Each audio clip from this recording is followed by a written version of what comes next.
18তে আইছেন আবদালে না? হ্যাঁ 18তে 19-এ আমি অনুমানে করলাম না 19-এ আইছে 18 আছে এর সাথে একসাথে আছে না যাই হোক 19-এ আইছে তখন বেসিক কত ছিল 600 তাহলে দেখ 600 টাকা বেতনে আবদালে আইছে 19-এ এখন পর্যন্ত মনে করা আছে আর এখন কিছু কিছু লোক 1000 টাকা বেতনে আসে আবদাল কোম্পানিতে তারপরেও মনে করেন বলে যে কোম্পানি ভালো না হচ্ছে আমি ওই কোম্পানিতে কন্ট্যাক্ট শেষ চলে আসনু আমি মনে করি এই যে ধৈর্য ধরে ছিলেন বিদায় যে এখন মনে করেন যে ভালো একটা হ্যাঁ ভালো একটা ইয়া পাইতেছে আচ্ছা বৈশা ছিলেন কতদিন আইসি 8 দিন পরে আমাদের ওই সাফারিতে দিয়েছে সাফারিতে যাই এক জায়গায় 4 মাস কাজ করছি সালমানের বাসা বাড়িতে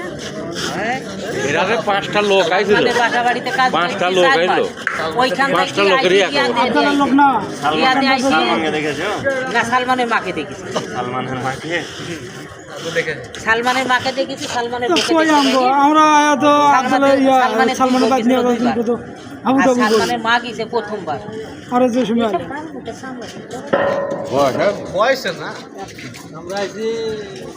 আপনি মারা এসে কতদিন বন্ধ ছিলেন বসে ছিলেন 8 দিন পরে আমাদের ওই কোম্পানি আবদালে এসে ওই কোম্পানি 9 মাস একটানা বসে ছিলেন সারা দিন লাগিছে আবদালে 8 মাস 23 দিন বসা আর মনে করি তারপরেও মনে করেন থাকছেন 800 টাকা স্যালারি তারপরেও থাকছেন ধৈর্য ধরে থাকছেন বিদায় মনে করেন আজকে এই তো আমাদেরও তো অনেকেই কইছে অনেকে পরামর্শ দিতে আমরা যাই নাই পলাই নাই রেখে থেকে গেছে আর ওখানে শুধু বালু দেশেই তো যাবে পালাইলে তো দেশে যাবে কোম্পানি থেকে পালাইলে বালু পাহাড় টাওয়ার আর ইয়াদের ব্যাপার না দাম দাম তো না দিয়ে রক্ত করে তারা মানে কাগজ করার সুযোগই দেবে না কাগজ কাবেলাই তো লোক সাথে মেসেজ দেখায় হ্যাঁ না আবদালে কোনো সময় অ্যাকসেপ্ট করবে না আবদাল থেকে যদি পলায় যায় আর মনে করেন যে দেশে যাওয়া ছাড়া কোনো উপায় নেই দেশে যাইতেই হবে রুমে বসে থাকলে তো আমি তো এক ফরমেন্টে মারি আমাকে 2 মাস 22 দিন বসে দিয়েছে আমার কি হয়েছে আমার নাক দিয়ে রক্ত পড়বে ফরম্যান এক মাইরে পাকিস্তানি দিয়ে হচ্ছে